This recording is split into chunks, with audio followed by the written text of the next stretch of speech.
Our team at Lee Michaels had a tremendous amount of pleasure and joy in helping JDRF last year accomplish their goals. It's also a pleasure to see and watch all of the money and the good use that money goes into for research, to helping young people fight a disease that needs to be fought. The hardest part of living with diabetes, I guess, is the low blood sugars, and also how your family, is affected by it. Because you don't think that they're affected by it, but they really are, more so than you are. If diabetes was a person, I would just have to say hit the road or go bother somebody else.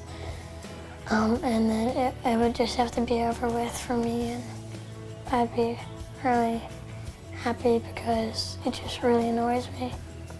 Diabetes has affected my family life, like when I'm doing a long-term activity with my brother, like riding on a bike course or playing football or swimming. We have to stop in the middle and check his blood sugar, monitor his glucose, and possibly give him insulin. My least favorite thing is taking shots.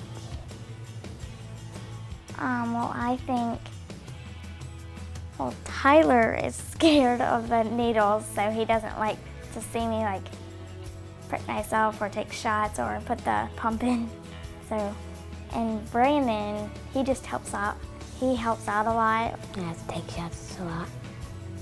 Well, the new technology, like the Medtronic pump and the sensor, have made life a lot easier. I can just look at my pump to know my blood sugar. I don't have to go through the hassle of pricking myself all the time and checking my blood sugar. And sometimes I didn't do that in the past because it took, I had to put my life on hold for a second just to be a diabetic, and I didn't like that. What makes it easier today, the insulins are different. The needles are different, they're sharper. The lancets are different. Back when I was diagnosed, we didn't even have blood monitoring, glucose monitoring devices. I do have a little grandson that was diagnosed at 29 months with type 1. And of course, that was the worst fear of my whole life as a diabetic, was that one of my children or my grandchildren would end up as a type 1, and it's happened. But I can say on a positive note that the changes from 1972 to 2009 in the treatment of the research that's been done has actually made living with type 1 diabetes easier. It's not easy, but it's easier.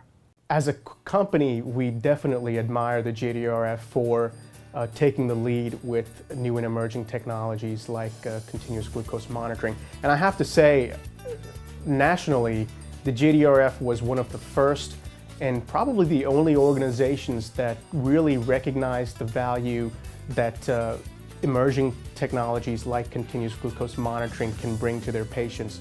Because while they are still committed to funding a cure, in the interim, they realize that there are new and emerging technologies that can really help change or improve the lives of their patients. Scariest episode probably was one day we checked him for lunch and his blood sugar was in the 30s and wasn't showing a single sign or symptom of it. That's probably the scariest, that he doesn't really... Our faces are in the video. Yeah, you see that, huh?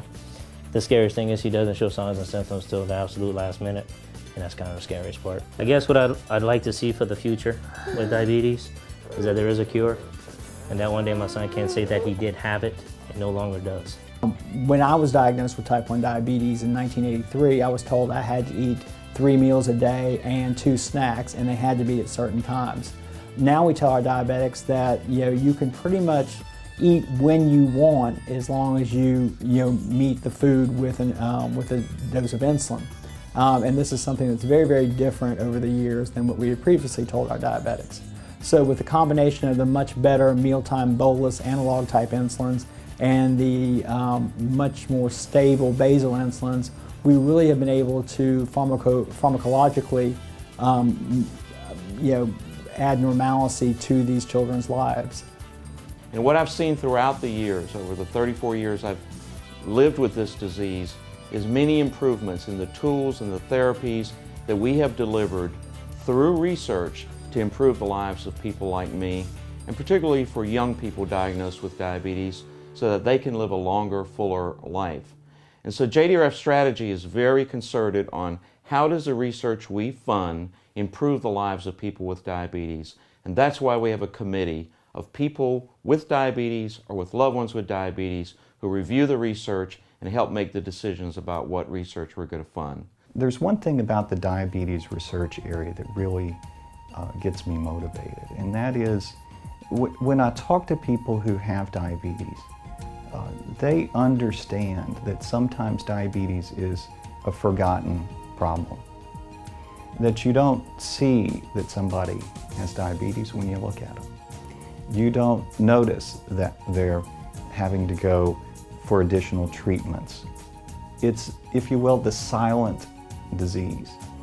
And part of the reason that I do diabetes research is to amplify and help people understand what it's really all about and how the scientific discoveries can lead to treatments to help the people with the disease. And to me, that motivates me every day to get up and keep going. A perfect day for me, oddly enough, would be when I receive that pink slip in the mail from JDRF, because it means that we have found the cure and we will have improved the lives of people forever and a day. That's a perfect day for me. I will be very happy when they find the cure. I am very hopeful.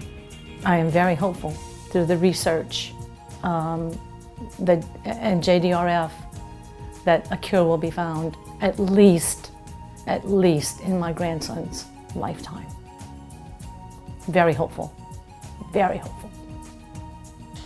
If I could tell something to all the people in America, it would have to be, please find a cure for diabetes. I recommend people donating lots of money. A perfect day for me is a day when a young boy or a young girl comes up to me and says, "We found a cure, and thank you for helping us find it."